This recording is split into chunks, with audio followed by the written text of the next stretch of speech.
రోజున మా అధ్యక్షుడు పవన్ కళ్యాణ్ గారు ఆంధ్ర రాష్ట్ర రాజకీయాల్లోనే కాదు, భారతదేశ రాజకీయాల్లో కూడా ఈ రోజున కీలక భూమిక పోషించిన వ్యక్తి మా అధ్యక్షుడు పవన్ కళ్యాణ్ గారు.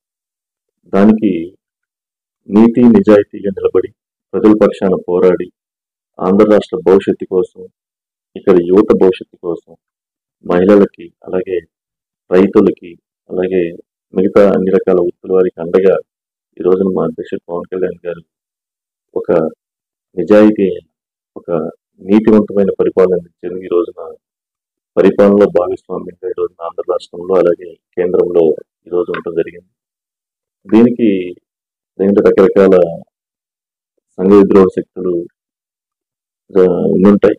దానికి తప్పనిసరిగా కేంద్ర బలగాలు మా అధ్యక్షుడు పవన్ కళ్యాణ్ గారికి ఒక మంచి సెక్యూరిటీ వింగ్ ఇవ్వాలని చెప్పి మేము కూడా అనుకుంటా ఉన్నాం. దేనికంటే ఈ రోజున చిన్న చిన్న వాటికి ఈ రోజున ఆంధ్ర రాష్ట్రం ఎంత పరిపాలనలో ఎంత ముందంజగా వెళ్తా ఉందో ఈ రోజు మనం చూస్తా ఉన్నాం.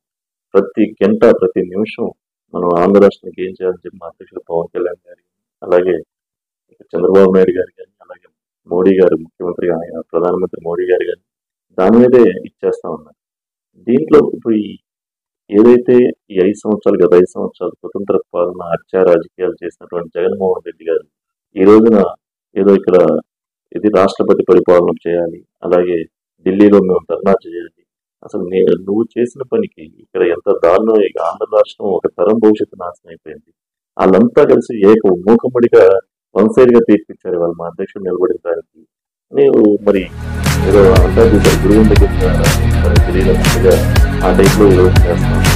ఇదైతే మేము ఖండిస్తా ఉన్నాం. అలాగే మా అధ్యక్షుడు వారికి తప్పనిసరిగా సెక్యూరిటీ కల్పిస్తున్నాం.